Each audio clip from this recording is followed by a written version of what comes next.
everyone. Welcome to this edition of Keep, Watch, Pass on the It's Not That Bad podcast channel, a proud member of the Pantheon Podcast Network. And I'm not going to say that twice, despite the topic that we're covering today, because we're talking about time travel movies. I didn't want to make you feel like you went into a time travel and just repeated myself, because that would just be bad. That would just be bad intro, bad host. Don't do that. But here to join me for time travel movies, the one and only Lyle Robichaud from AM 640 Toronto. Lyle, welcome back to the show. How are you doing, man? Doing just great. Happy to be here. Obviously, anytime you ask me to be on, I'm always happy to do it. But I just have to stop getting Jeffrey Wright's voice in my head as the watcher. Time, reality. And of course, I'm a Doctor Who fan, so this is just literally like this is candy for me. As soon as you said time travel movies, like, ooh, I can't talk Doctor Who. That's a TV show. It's not a movie. Damn. Okay. I was wondering, because I figured you would bring one of the Doctor Who TV special movies to the table. I was thinking one of those would be on the list. I mean, I could have gone with Doctor Who and the Daleks, which of course was an actual film that they had done way back in the day. But I figured, you know what? It's a TV series. I'm going to stick to the movies because that's what we do here. We stick to the movies. But I'd be lying if I said I wasn't excited for Ncuti Gatwa as the 15th Doctor. So I'm all set. It's going to be a completely different take, especially from the trailers. It looks like it's going to be much different from what we've got before. And even the last two Doctors were incredibly different from each other. Like Capaldi was a huge leap away from his proceeding. It just every single time they would do really well of differentiating, but keeping enough the same to bring the fans back, which it's after 60 years. It's crazy. Yeah, I mean, Capaldi was more a throwback to a cross between William Hartnell and John Pertwee. And I really enjoyed Jodie Whittaker. She didn't have the best showrunner working with them, but I liked her Doctor. I thought she did very well. But now we got Ncuti Gatwa, and I have a feeling he's going to bring a lot of that Matt Smith energy to the role. So, yeah. I was thinking that, too. The Christopher Eccleston to David Tennant, Matt Smith era, where he was a little more goofy. I think you're going to see a bit more of that with this one. But the thing is, Matt Smith could go from goofy to dead serious in about 0.2 seconds. So we're hoping that Ncuti Gatwa does the same thing. But I think he will. I think he can pull it off. I'm looking forward to his run. But now we're going to talk about time travel movies. So, Lau, I'm going to toss this one over to you. What is your keep time travel film? My keep time travel film might take a few people by surprise because it is not, I wouldn't say it's not well known, but I would say it's one of the least discussed Disney movies out there. I think this is one of the most underrated animated things Disney has ever done. And it came out in a time when I was the target demographic for Disney. And I just happened to grow up in a time when Disney had a rocky period. Early 2000s was very hit and miss. For every Emperor's New Groove, you had two that were stinkers. But one that wasn't, and that is incredible, is Meet the Robinsons. And that is my keep time travel movie. Having a kid, growing up, not really feeling like he's fitting in, coming back from the future, he gets whisked away by this time traveler to the far-flung future and has to meet this crazy family. And of course, at the end, there's a twist that I won't spoil, but the gut punch of that twist and the way it all ties together at the end is one of the most cool and understated uses of time travel in any movie. I think it's beautiful. It's a great family story. It's hilarious. Has a great Disney villain that's also underrated in the Bowler Hat Man. I love Meet the Robinsons. I'm not going to lie. I have not seen this one. And, I, the father of two kids, have had to watch a few Disney movies in my time. That one never actually came up. I mean, yes, my kids watched Cars. They watched Shrek. They watched Monsters University. Like, they were very into the Pixar side of things. And I think Disney was still able to put out some decent animated films. Meet the Robinsons was just never one that was on any of their radars. So I will admit that I haven't watched it. I'm going to pitch it to the kids and see what they think, because I'd be curious what their take is on it. You guys will not regret it. It's one of the ones that it gets so emotionally good at the end that parents will enjoy it as well. And Rob Thomas does most of the soundtrack, whom I love. I'm now trying to picture Matchbox 20 in an emotional time travel Disney film, but hey, if it works, it works. It's good. It's really good. My keep film. Oh, cue the quotes. cue the memories. Grab me my boomstick. It's Army of Darkness. This is, to me, the best Evil Dead film, period. I knew it. Freaking Bruce Campbell. Like, the goofiest Bruce Campbell that you could possibly imagine. He is brilliant in this. It's fun. This is the most quotable of the Evil Dead films. Like, to me, the first two Evil Dead films don't even matter. Army of Darkness could stand alone on its own and you'd be fine. You would be so good. I mean, the boomstick alone, which of course, some of those quotes would then go on to, something like, Duke Nukem, right? So of course you've got that almost Bruce Campbell-esque kind of character that you're playing along with. But here, oh, it's so good. It's so good. And it's funny as hell. I have not seen Army of Darkness. I've only seen Evil Dead. So we traded one there. We traded two good movies that neither of us have seen. So now I have homework and so do you. I'm almost disappointed in you, sir. I know. You know what it is? I never was exposed to them. I've never heard of Army of Darkness or Evil Dead even though I was a big horror buff. I watched all the old Nightmare on Elm Street when I was a kid. I watched all the Friday the 13th, but somehow Evil Dead just stayed out of my radar. And I didn't know when I was younger that was a continuation. I thought Evil Dead was one thing and Army of Darkness was two different things once I did figure out about them. So, I mean, there's the thing. Like, anyone who has watched Doctor Strange and the Multiverse of Madness and, all of a sudden going into that Sam Raimi style directing, you're going to see a lot of those earlier influences in Army of Darkness. And, there's a lot of almost Ray Harryhausen-esque animation in that, like stop motion animation. And it works so well. It works in its goofiness. It works as a horror comedy, and just enjoy the Army of Darkness. Enjoy the Bruce Campbell, because you can't not enjoy Bruce Campbell. Anything he's in, it's freaking Bruce Campbell. Pizza Papa for the win. Hello, Pantheon Podcast listeners. Christian Swain here to tell you more about my experience with Raycon earbuds. Our family now has 3 pairs of Raycon earbuds around the house, and my wife just grabbed a pair of the Headphone Pros to replace some headphones from a company that was double the price. And yes, she loves them. Now, if you haven't pulled the trigger on a pair of Raycons, or even if you have but you're in the market for another pair because they're just that good, well, now is the time to check them out, because they just launched their upgraded model of the best-selling everyday earbuds. With Raycon's upgraded everyday earbuds, now you also get active noise cancellation, ergonomic design, and multi-point connectivity that lets you pair with 2 devices at once. New quick charge function, 3 customizable sound styles, plus awareness mode. Available in a variety of vibrant new colors to complement any and all skin tones. I even have a pair of earbuds in a cool green color. I have tried just about every earbud known to humankind, and these Raycons are fantastic.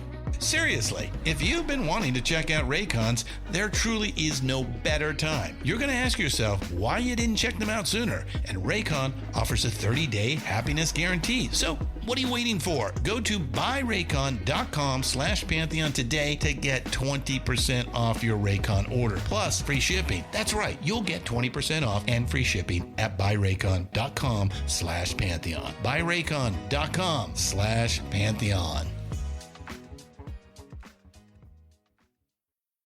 Hey folks, Stefan Shirazi and Renee Richardson here from the Metallica Report. And we are proud members of the Pantheon podcast family, where the best of music and podcasts unite. We've got something pretty cool for you. We're giving away an exclusive Metallica merch package worth over $250. That's a whole lot of Scary Guys, Skulls, M72, and other sought-after Metallica swag. And we've made it easy for you to win. Follow and share the Metallica Report, and you're in the game. Go to pantheonpodcast.com/Metallica, enter your email, and hit that button to be entered to win. And just like that, you're eligible for our monthly exclusive Metallica merch package. And guess what, rockers? You can enter every month, so just do it. And while we love our global brothers and sisters, the lawyers won't let us ship outside the U.S. I have 2 movies listed down for my watch film, and I wasn't going to make a choice until I sat down and it was time to record. And I'm going to go with the second one. I'm going to go with Star Trek IV, The Voyage Home. We're talking classic Kirk, Spock, McCoy, Bones, Scotty, going back in time to get a humpback whale, because the humpback whales are extinct at the time when this monolithic type, being shows up near Earth and starts affecting the weather and starts tearing the Earth apart. They recognize that the sounds that it's making is the same as that of a humpback whale, but of course, there's no humpback whales in the present, or at least in Star Trek present, so they go back to the past. And this is the funniest Star Trek film ever. It's well directed. If I remember correctly, this one was directed by Leonard Nimoy. It knows exactly what it is. It's not goofy funny either. Like, it's smart funny, and it's very much plays on that fish out of water kind of comedy. It's honestly, there's a reason why the even number Star Trek curse, if you will, or reverse curse. So it's be the odd number Star Trek films that have the curse. The even numbers are the excellent Star Trek films. Star Trek 4 definitely falls into that even number greatness. Voyage Home, that's my pick. I've heard that from so many people, that the even Star Trek movies are the ones you want to see. Like, that's the easy viewing guide. Just go with the ones with even numbers. Well, I mean, if you go, and we're going right back to the beginning, all right? So Star Trek, the motion picture, as much as I like Star Trek, and I watched it growing up, I watched it, through high school, still watch it today, it's a boring film. It really is. To steal a line from, I think it was Honest Trailers or CinemaSins, one of the two, but it's basically 2 hours, which about 45 minutes of it is spaceship porn. That's basically what it is. Like, big, long, epic, sweeping orchestral shots of the Enterprise, and it's nothing happening. And the acting is so stale, and it's just, it's meh. And then you got Star Trek II, The Wrath of Khan. Which is the best one. Oh, absolutely. I would give that a 1 and 1A situation, and I'll get to that one in a little bit. Star Trek 3, The Search for Spock, it's okay. I would say it's probably the best odd number film, but you're really, and I hate I like this show, grading on a curve. It really is the best of the worst. Star Trek 4, The Voyage Home, ton of fun. Star Trek 5, The Final Frontier, won the Razzie for worst film of the year that year. That's all I gotta say. Which is the point in itself. That's all. Yeah. Laid it out. Yeah. Kirk and the Enterprise go to the end of the universe to find God. That's all you got to know. All right. Star Trek 6, The Undiscovered Country, brilliant. Freaking brilliant. Star Trek Generations, meh. Just meh. Star Trek First Contact, this is where the argument comes as to what the best Star Trek film is. Star Trek II, The Wrath of Khan, or Star Trek First Contact. That one actually directed by Jonathan Frakes. Really? I didn't know that. Yep. And it's good. It's so good. I've only seen the motion picture in Wrath of Khan.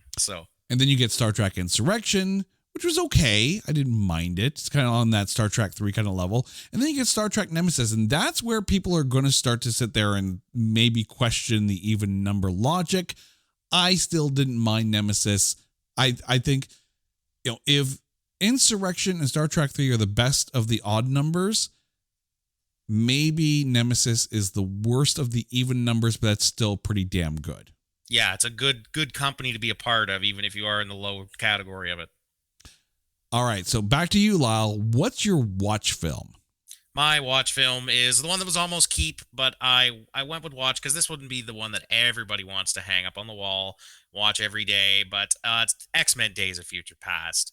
Mm-hmm. It's one of the best comic book stories ever written. In a time when X-Men was so hot, the best comic they had going.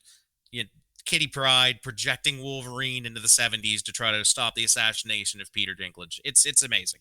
Like, it's so good. All of my favorite X-Men are in it. Everybody acts incredible. From Mystique to Dinklage as Trask. It's almost like Avengers Endgame-esque because you got some people from the X-Men First Class movies and some people from the Fox X-Men trilogy movies together in the same film.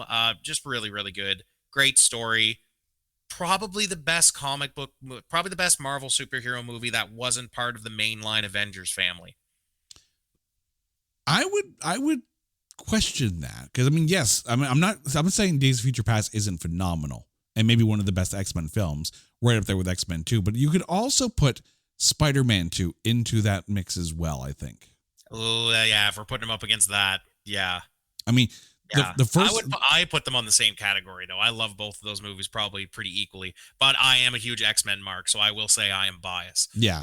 I mean, this is a comic book line that was also translated into the original X-Men animated series, which of course that's now being celebrated as well with X-Men 97 firing on all cylinders. And if you have not watched the new X-Men 97 cartoon series, strap the F in. You are going to have one hell of a time. No idea what you're getting into until you're on episode 2 and you're waist deep in it. Like, it grabs a hold and does not let go.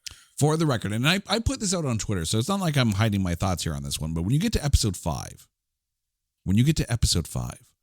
you are talking an Infinity War level ending to an animated show.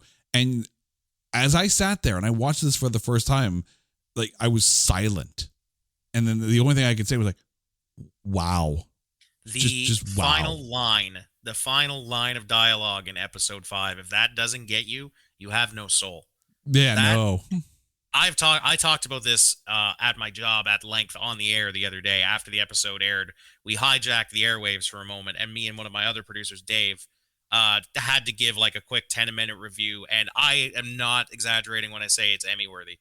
I think this show is award worthy and should get some kind of recognition. I would be curious, because it is like, and the funny thing is, like, you could make an argument for this episode, and I apologize to your listeners. We're kind of diatribing here. We're kind of going off on a slight tangent, but it's still related to X-Men Days of Future Past. Very much so. Yeah. But the thing is that the first half of this episode, it just lulls you into this, okay, they're being a little melodramatic. It's still another lovey-dovey story. And if you know, you know, but when you see a scene of Genosha and the Watcher is in the stars, just know, if the Watcher shows up, it's going down. Something is about to happen, good, bad, or ugly. And I actually didn't realize the Watcher was there till the second watch through. And that's when I really realized this is just friggin' brilliant. Like, this on all levels. Like, oh yeah, no, you have to watch this show, even if you don't like cartoons. Even if you're one of those people who sits there and goes, I'm not going to watch a kid's cartoon. No. Sir. This is quality animated television. And I put it in the same thing as Samurai Jack. It grew with its audience. Oh, absolutely. It did the exact same thing Samurai Jack did. It went away for a very long time, and then when it came back, it knew a lot of the eyes that were going to be on it were the ones that were kids in the beginning, so they had to dial up the maturity to still appease that audience. In the 90s, it was X-Men, it was Spider-Man, and it was Batman the Animated Series. Those three animated comic book property animated series were firing on all cylinders because of the writing, because of the animation, and because of the storytelling. X-Men 97 has got it again. And I think, and to tie it all up in a bow, I think Days of Future Past has that same quality to it. It feels like you're watching a very, very good Saturday morning cartoon that's been brought to life. Yeah. It's all over the place, but it's still very mature, and there's still very dark parts of that movie. Obviously, the beginning is very dark because they're trying to avert the apocalypse. They're trying to keep the end of the world from happening. And it's very funny in some places too. Like, Hugh Jackman is Wolverine. He will always be Wolverine. So it's just an amazing movie. I'll put it as my watch because I know not everybody's into superheroes and some people are fatigued, but I almost had that tied for my keep. So I will say too, and I get, not everyone is going to go out and buy a comic book. I get it. I understand. You may think there's a stigma. I say to hell with that, but you may think there's a stigma. I'm not going to judge here, but just know that if you want to enjoy this story, Alex Irvine did a novelization of the Days of Future Past storyline in novel form. So go out, find the book, and if you don't, even if you don't want to buy the book, if you have a library card and you have access to Hoopla, you can get the audiobook. You can borrow it from your library. You're welcome. You're welcome. All right, Lyle. Support your local library. Support your local library. Right? Literacy. Yay. Do it. It's important. All right, Lyle. It's time for your pass pick. I feel like I'm going to get in trouble for this one, but my pass is Back to the Future Part 3. I think if you're going to pick one of the Back to the Future films, 3 is definitely the one that would get the pass. I am the one that has, I used to love Back to the Future when I was in middle school. I used to love getting box sets, DVD box sets. And one year for Christmas, my dad got me the Back to the Future box set. I wore the first 2 out. I think I only watched the third one twice. Wild West just doesn't work. The theme doesn't work with the spirit of Back to the Future. When I think of Back to the Future, I think of like a 1980s food court in a mall. Like that's the vibe you get, like that almost, I call it Dixie Cup art. Like there's a specific look to it. And to have them in the Wild West, it just doesn't feel right tonally to me. The whole thing is off. The shoehorned love story with Doc, and there's so many other things you could have done with that. Medieval, prehistoric, pirates, whatever. It might have worked, but it just didn't feel right to me. I'm going to go out on a limb on this one here. And just hear me out. I don't think Back to the Future Part 3 is a bad film.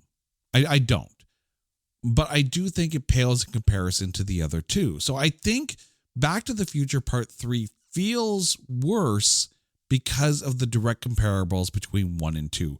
If Back to the Future 3 was a standalone film and Marty and the Doc end up in this DeLorean that goes back to the Western Age and they have to find their way back to the future, if 1 and 2 didn't exist, 3 I don't think gets looked down upon as much as it does.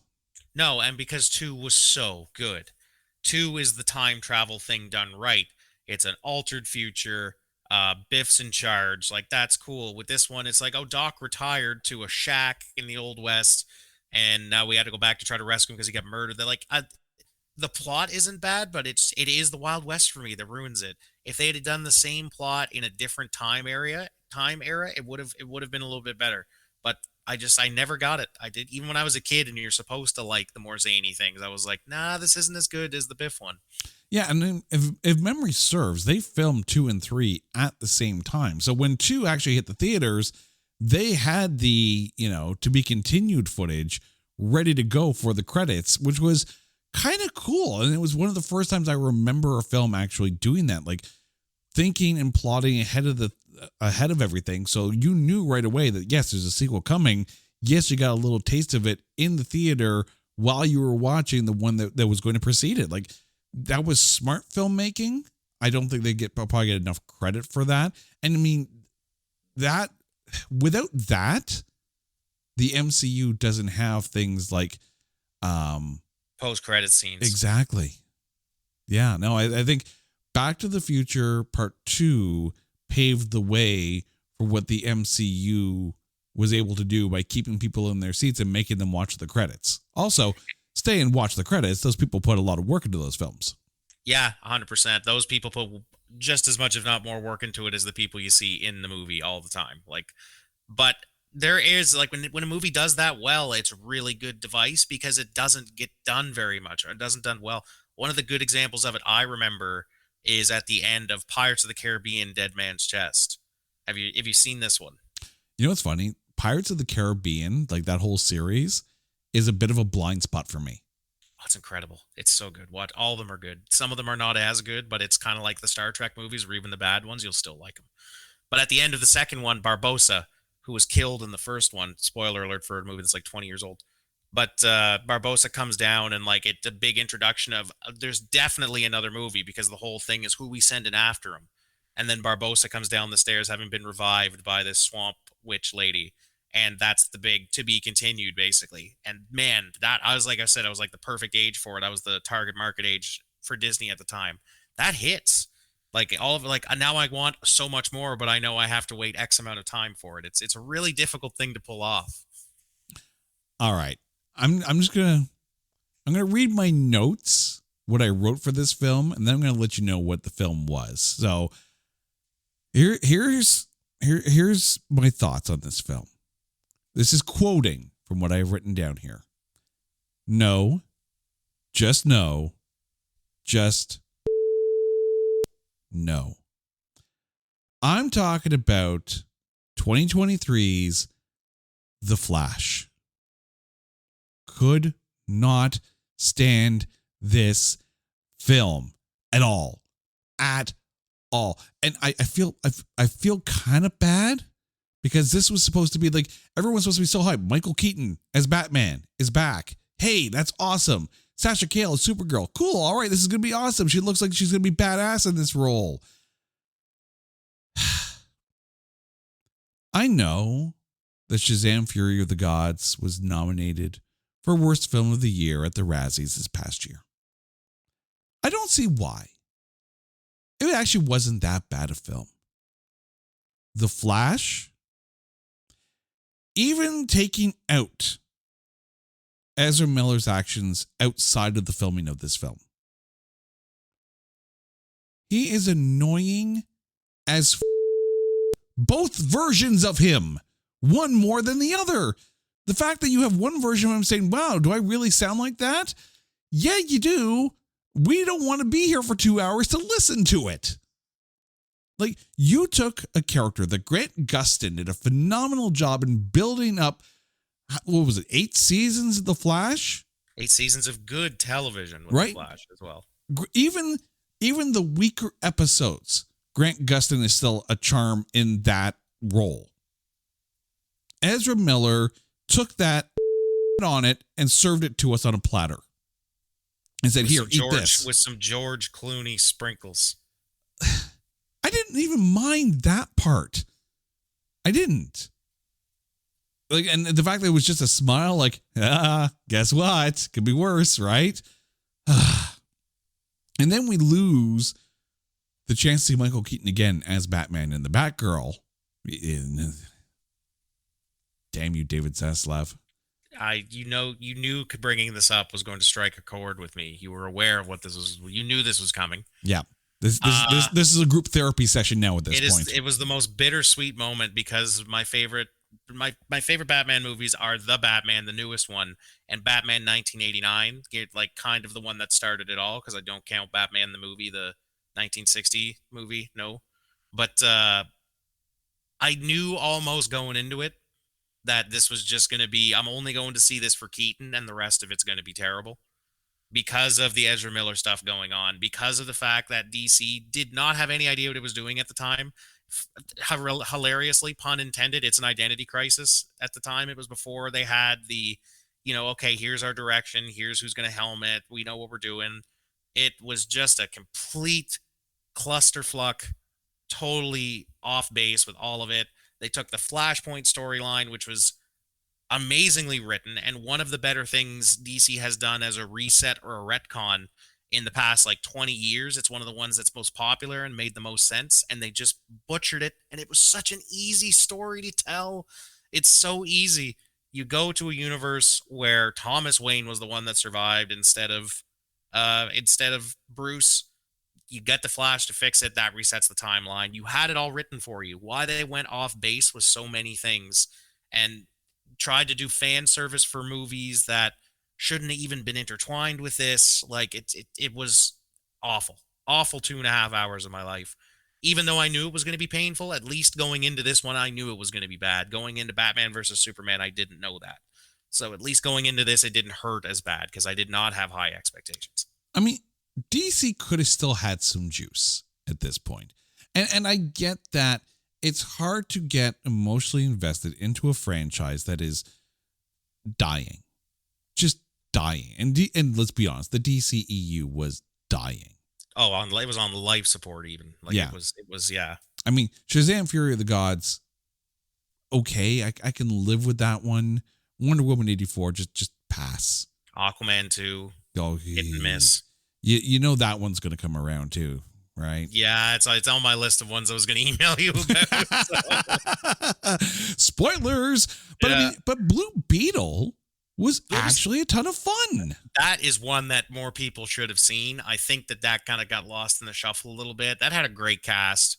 That had a lot of actors that you haven't seen in a while that did really really good, and a great story too. I love the Blue Beetle hero. I love the power set. He's like a Green Lantern thing. The sky's the limit because the armor can kind of turn into anything. So the stuff you can do there is really fun. Yeah. Take the power of Green Lantern, the lightness of Shazam, and throw in a little bit of Shang-Chi in that origin story kind of feel. Yeah. And you have actually a very good film. Like, do more of that, DC. I would rather, and just hear me out on this one here, rather than make an expansive, expanded universe where everything ties in everything and you have to be invested in everything, I would rather individualize storylines with different characters. And it's okay to make references to other characters in the world, just like Blue Beetle did. You know, Yes. dude calling Batman a fascist, like, fine. Batman exists. We don't need everything shoved down our throats. We don't need this convoluted, interconnected world of films that if you miss film 5, you're not going to understand film 17. I just want my Static Shock movie, DC. Give me my David Diggs as the lead role in a Static Shock movie, please. If you can hear me, do it. And give it to the Blue Beetle people, because that's exactly the kind of tone it should be. Oh, yeah. I mean, there are characters. I mean, yes, for a hot minute, there was like a Wonder Twins movie that was being planned. And then like they had announced that like KJ Apa was one of the people that was going to be cast in it. And then it got killed because everything was in DC was getting killed. But I mean, I would rather see smaller stories. Give me characters like Zatanna. Great dig. Great one. Give me a supernatural movie with Etrigan where the whole thing rhymes. Right? I'd watch that. Like, I would watch a dark fantasy movie where the hero has to speak and rhyme as part of the curse. Come on. Like, that writes itself. Right? Like, there are many characters that you could put into this. Give me a Huntress story. I'd be fine with a Huntress story. Give me The Question. Give me a film noir take of The Question. Do it in black and white even. Like, really lean into it. Give me a horror movie with Dead Man where he has to keep repossessing the bodies of murder victims to find out what happened to them. Right? Like, there's so much. Give me a good Swamp Thing. Right? Well, you know what's funny? There was a Swamp Thing movie in the 80s. And I remember watching it, and it actually wasn't that bad. I've seen it, and it wasn't that bad. Now, that being said, if I remember correctly, it was either in the late 90s or early 2000s. I think it might have been 2005. There was a Marvel Man-Thing film that was released only in Australia, and it qualifies for the podcast. Interesting. I've never seen that, but that's definitely something I'd be willing to watch. Because Man-Thing just recently showed up in Marvel again. If you watched, what was it called? The Halloween special they put out. Yeah, Werewolf by Night. Werewolf by Night. I watched that a couple of times, both the colored version and the black and white version. That's what you want from comic book movies now. Give me that kind of stuff, because everybody in that movie was a Marvel character, fleshed out backstory and everything, but they're just not the ones you hear about every day. You don't need your Spider-Mans everywhere. Yeah, that Marvel Spotlight style, yeah. Yeah, give me something like that. Give me the little itty-bitty. That's why I love Moon Knight so much, because it's this self-contained thing using a character that you never heard of. Very excited for the Blade movie. I think that's going to be the same thing. Yeah, I mean, like, Aconite Books is actually doing like a bunch of different Marvel books where it's different characters. Like, there's a Silver Sable book, there's a Dazzler book, and they're not interconnected. They're just stories of those characters, but they're not the characters that get played out a lot, really, at all. I mean, people have been wanting, Taylor Swift to be Dazzler in the X-Men for, time immemorial, so maybe it'll happen. By the way, that Man-Thing film features a pre-Jessica Jones era Rachel Taylor. Really? Yep. I did not know that. That's interesting. And she's another really good example of one of the most underrated things Marvel's ever done, and it didn't get the respect it deserves because no one knew the character.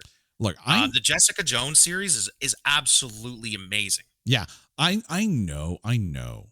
Everyone and their dog is going to sit there and say, Daredevil is the best Netflix Marvel series. No, I'm sorry. Season 1 of Jessica Jones. Like, absolutely. Because you had, and I'm not trying to take anything away from Vincent D'Onofrio's Kingpin, because, let's call it what it is. Daredevil had some pristine casting and a very good run. David Tennant is Kilgrave. Just makes your skin crawl at certain times. I didn't think he had that in him.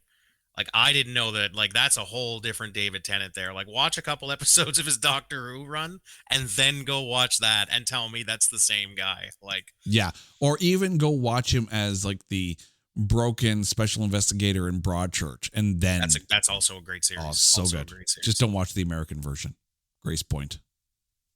I didn't even know there was an American version of which that. also stars David Tennant, but with an American accent. What? Yep. Same role, same actor, American accent. But I would watch David Tennant's American accent over The Flash any day. Yes, any day. I'd watch anything over The Flash any day except for, well, there's a couple, maybe not, but it's a big missed opportunity. It hurts the most because it's a missed opportunity.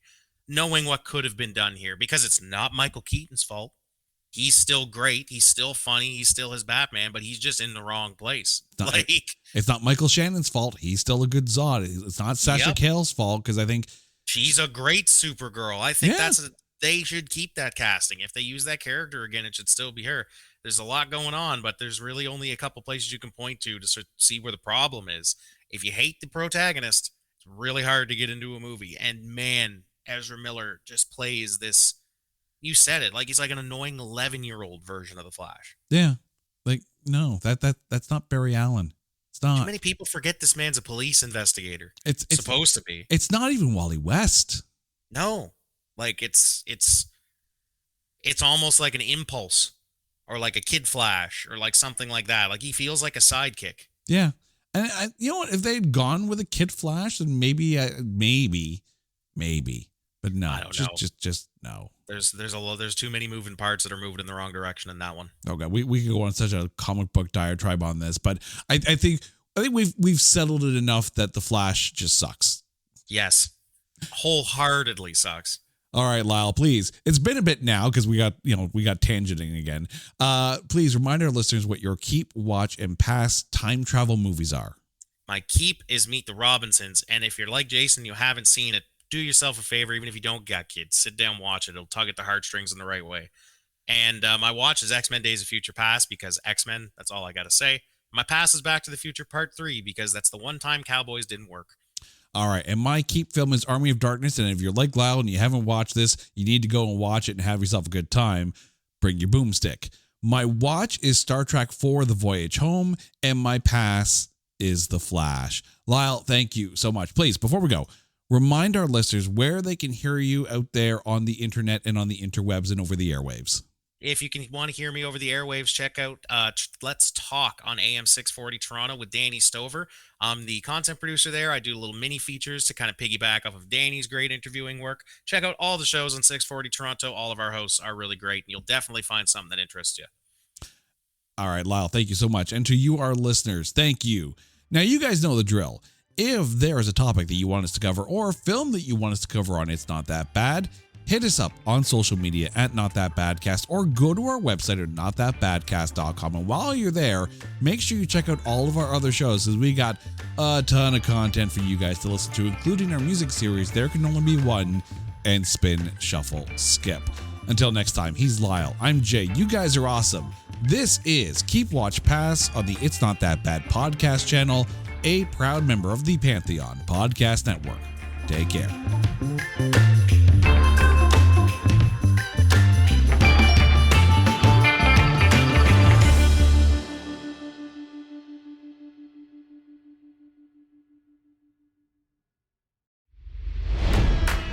It's NFL draft season, and that means it's time to start thinking about fantasy football.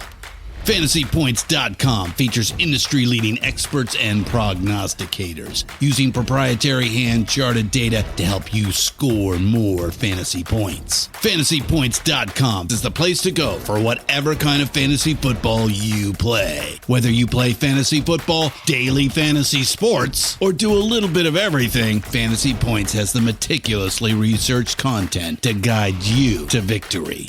And why wait for the fall? Fantasy Points also covers the new spring football league, the UFL. Join the guru, John Hansen, Scott Barrett, Joe Dolan, and other massive names in the fantasy football universe with an exclusive offer. Use code Pantheon for 15% off any Fantasy Points package, including the all-in package, with access to every article, tool, and data nugget that Fantasy Points has to offer. That's FantasyPoints.com and code Pantheon for 15% off at Fantasy Points. FantasyPoints.com, code Pantheon. Score more fantasy points.